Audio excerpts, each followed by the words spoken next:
Assalamu alaikum. This is Tariq Hussain Kokar. Currently, I am working as a EPI vaccinator, Government of Sindh. जीअं त recently हुकूमत सिंध जी हुकूमत जेको आहे EPI vaccinator जूं न्यू जॉब वैकेंसीज़ अनाउंस कयूं आहिनि। 970 तक़रीबन जेके आहिनि न्यू जॉब्स आहिनि मुख़्तलिफ़ डिस्ट्रिक्ट्स में अनाउंस कयूं आहिनि। उन हवाले सां ही हिकु सिलेबस ठाहियो आहे, हिकिड़ो डेमो लेक्चर जेको आहे तव्हांखे पेश कयूं था। त उन में कुझु चैप्टर जेके आहिनि, हिकु कोड जेको उन जो आहे सिलेबस उहो ठाहियो आहे, डिज़ाइन कयो आहे, जंहिंमें मुख़्तलिफ़ चैप्टर्स जेके आहिनि हिकु माना A to Z जेको आहे सिलेबस इंशाल्लाह उहो कवर कराईंदासीं। जंहिंमें नंबर 1 जेको असांजो आहे introduction and history of EPI जो इंट्रोडक्शन, EPI कॾहिं शुरूआति थी ऐं EPI छा आहे उन जे बारे में। नंबर 2 आहे टारगेटेड डिज़ीज़, जेके टारगेटेड डिज़ीज़ हूंदियूं आहिनि, स्पेसिफाइड डिज़ीज़ आहिनि जंहिंजे अगेंस्ट जेकी आहे वैक्सीन कई वेंदी आहे। उन खां बाद में वैक्सीनेशन एंड वैक्सीनेटर जो रोल कहिड़ो हूंदो आहे, मुख़्तलिफ़ जेके आहिनि वैक्सीन छा आहे, वैक्सीन कहिड़ियूं कहिड़ियूं वैक्सीन यूज़ कई वेंदियूं आहिनि, वैक्सीन जो प्रोटोकॉल कहिड़ो हूंदो आहे ऐं वैक्सीन जो रोल कहिड़ो हूंदो आहे। उन खां बाद में आहे वैक्सीन स्केड्यूल, वैक्सीन जेको स्केड्यूल हूंदो आहे उन मुताबिक़ जेको आहे वैक्सीन कई वेंदी आहे। नंबर 5 आहे root of vaccine, most important part आहे त वैक्सीन जेकी हूंदी आहे उहा कहिड़ी वैक्सीन कहिड़े हंधि कई वेंदी आहे ऐं उनजो रूट ऑफ जेको हूंदो आहे उहो कहिड़ो हूंदो आहे। नंबर 6 आहे वाइल एंड डोज़ेज। नंबर 7 आहे cold chain, heat and cold sensitive vaccine, most important part आहे वैक्सीन खे मेंटेन करण लाइ कोल्ड चेन जो हिकु तमामु घणो इस्तेमालु थींदो आहे। नंबर 8 आहे use of fridge tag, auto fridge जेके आहिनि यूज़ कई वेंदियूं आहिनि जंहिंमें फ्रिज टैग जो इस्तेमालु थींदो आहे, जंहिंजे मुताबिक़ टेम्परेचर जेको आहे 2+8+ जेको आहे वैक्सीन में उन में रखिबी आहे। उन खां बाद में EF इवेंट्स उहे हूंदा आहिनि जेके वैक्सीन खां बाद में को बि असर थींदा आहिनि, जेके वैक्सीन खां बाद में मसइलनि सां रेडनेस आहे, स्वेलिंग आहे या को ॿार कुझु थी थो वञे ख़ौफ़ जे बचाव, उनखे AEF इवेंट्स चइबो आहे। नंबर 10 आहे targets in population, target base जेकी आहे पॉपुलेशन मुताबिक़ UC वाइज़ जेकी आहे उहा टारगेट्स हिन जी रखिया वेंदा आहिनि। नंबर 11 आहे use of ZM application, ZM हिकिड़ी एप्लीकेशन आहे ज़िंदगी महफ़ूज़ जेकी वैक्सीनेटर यूज़ कंदा आहिनि, जेकी जेका यूज़ करे ऐं उनखे इस्तेमालु कंदा आहिनि। पेपर फ्री हिकिड़ो इनिशिएटिव वरितो वियो आहे। उन खां बाद में रिकॉर्डिंग कीपिंग कीअं कबी आहे, डेली बुक्स वग़ैरह ठाहिणा पवंदा आहिनि, परमानेंट बुक हूंदो आहे, स्टॉक मेंटेनेंस हूंदी आहे ऐं मुख़्तलिफ़ बुक आहिनि जेके हिन में यूज़ कया वेंदा आहिनि, जेके रिकॉर्ड मेंटेन कंदा आहिनि। न पोलियो कैंपेन 1994 में खां स्टार्ट थी, जेकी अॼु ताईं हले थी पई। हर 2 महीने जेको आहे पोलियो कैंपेन जी जेका आहे थींदी आहे, जेकी हफ़्तो हलंदी आहे। उन हफ़्ते में एवरी माना ॿार जेको 1 खां 5 साल जी उमिरि हूंदी आहे हुनखे पोलियो जा ड्राप्स पीआरिया वेंदा आहिनि। उन सां गॾु यूज़ ऑफ विटामिन A बि यूज़ कई वेंदी आहे। त हीउ हिकिड़ो सिलेबस हुयो जेको डिज़ाइन कयो आहे, इनखे चैप्टर वाइज़ असां पढ़ंदासीं पिया। त अॼु जेको मूं लेक्चर तयारु कयो आहे उहो मोस्ट इम्पोर्टेंट जेकी नंबर टॉपिक आहे असांजी उहा आहे टारगेटेड डिज़ीज़ एंड वैक्सीन। हीअ ॿई जेके आहिनि असांजा मोस्ट इम्पोर्टेंट पार्ट आहिनि जेके एग्ज़ाम में अची सघनि था। त उन हवाले सां हिकिड़ो हीउ डेमो तयारु कयो आहे। त तव्हां सभु ख़बर आहे डेमो में इंट्रोडक्शन। EPI छा आहे? EPI जेको आहे एक्सपेंडेड प्रोग्राम्ड ऑन इम्यूनाइज़ेशन। हाणे ॿ लफ़्ज़ अचनि था जेके मोस्ट इम्पोर्टेंट आहे, कीवर्ड्स आहिनि। हिकु आहे इम्यूनिटी, नंबर 2 आहे वैक्सीन। पर हिनखे सम्झंदासीं असां त इम्यूनिटी छा आहे ऐं वैक्सीन छा आहे। इम्यूनिटी असल में हिनखे चइबो आहे क़ुवत मुदाफ़ियत। जीअं हिकु मुल्क जो डिफेंस मैकेनिज़म हूंदो आहे, फ़ौज, पुलिस ऐं कमांडोज़, मुख़्तलिफ़ एयरफोर्स, मुख़्तलिफ़ जेके आहिनि असांजा कमांडोज़ जेके आहिनि उहे असांजे बॉर्डरनि ते असांखे प्रोटेक्ट कंदा रहंदा आहिनि। ईअं ई असांजी बॉडी में बि सेम मैकेनिज़म हूंदो आहे जेके असां डिफेंस मैकेनिज़म चवंदा आहियूं, जेके असां इम्यूनिटी चवंदा आहियूं। वैक्सीन छा आहे? वैक्सीन जेका डिज़ीज़ खां अॻु में कई वेंदी आहे, बिफोर ऑनसेट ऑफ डिज़ीज़। जेकी डिज़ीज़ खां थियण खां पहिरियां ई अॻुवाट ई बचाव कयो वञे उनखे असां वैक्सीन चवंदा आहियूं।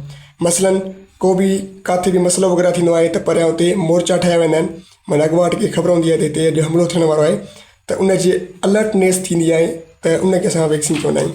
माना वैक्सीन असांजी बॉडी में जेके वायरस वग़ैरह बैक्टीरिया वग़ैरह जेके असांजी बॉडी खे किल कनि था या अटैक कनि था उनखे एंटीजीन चइबो आहे। उन एंटीजीन जे अगेंस्ट असांजी बॉडी में एंटीबॉडी ठहंदी आहे जेका असांजी बॉडी खे प्रोटेक्ट कंदी आहे। त वैक्सीन जो कमु बि इहो ई हूंदो आहे, एंटीबॉडी पैदा कंदी आहे त जीअं अॻ में असांजा बॉडी में अहिड़ा सेल ठही वञनि जो जीअं ई को बि बैक्टीरिया वायरस अटैक करे त उनखे जेको आहे बचाए सघे। त इहो हुयो इम्यूनिटी ऐं वैक्सीन जो रोल जेको आहे। हाणे फॉर एग्ज़ाम्पल ही अहिड़ियूं ख़तरनाक बीमारियूं अगरि इहे थी वञनि त इन जो को बाद में इलाजु जेको आहे कॉस्ट इफेक्टिव आहे। इन जे करे हुकूमत चाहींदी आहे त इन बीमारियुनि खे उन रूट खां ई ख़तमु कयो वञे, एराडिकेट कयो वञे, जीअं इहे बीमारियूं असांजे मुल्क में न हुजनि, त जीअं असांजो हर ॿार उन मां बची सघे। ऐं इंट्रोडक्शन हुयो त सभ खां पहिरियों वर्ल्ड हेल्थ ऑर्गेनाइज़ेशन जे ग्लोबली कमु कंदी आहे।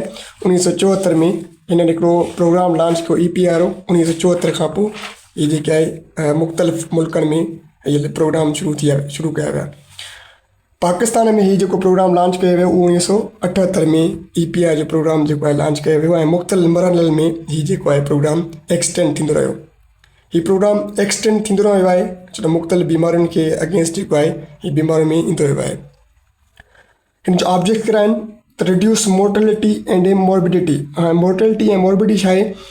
मोर्टेलिटी चइबो आहे डेथ रेट खे, मौत जी शरह खे, ऐं मॉर्बिडिटी चइबो आहे जेके इफेक्टिव थियनि, जेके डिज़ीज़ खां इफेक्ट थियनि उनखे मोर्टेलिटी ऐं मोर्बिडिटी चइबो आहे। इनखे रिड्यूस करण लाइ हीअ वैक्सीन जेका आहे वैक्सीन प्रिवेंटेबल डिज़ीज़ हूंदियूं आहिनि जेके असां ॿार खे हिक खां जंहिंजी ॿार जी उमिरि 5 साल आहे उनखे इन्हनि मुख़्तलिफ़ बीमारियुनि खां ख़तरनाक बीमारियुनि खां बचाए सघूं। इहो हुनजो ऑब्जेक्ट हूंदो आहे।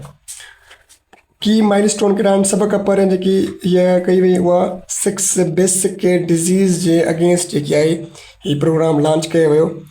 उन में कहिड़ियूं हुयूं जेके आहिनि वैक्सीन? सभ खां पहिरियां हुई जेको आहे TB, polio, diphtheria and pertussis, tetanus and MR। हीअ 6 बीमारियूं डिज़ीज़ हुयूं जेके पहिरियां लॉन्च कई वियूं उन जे अगेंस्ट जेको आहे 1978 में। ऐं 1979 में सिंध में हीउ प्रोग्राम जेको आहे लॉन्च कयो वियो जंहिंमें 6 टारगेट डिज़ीज़ हुयूं। बाद में पोइ उहे डिज़ीज़ जी जेके आहे मुख़्तलिफ़ मरहलनि में हिन जी जेके आहे 2002 में जेको आहे हेपेटाइटिस B जो 2002 में हेपेटाइटिस B जेकी आहे उहा इंक्लूड कई वई।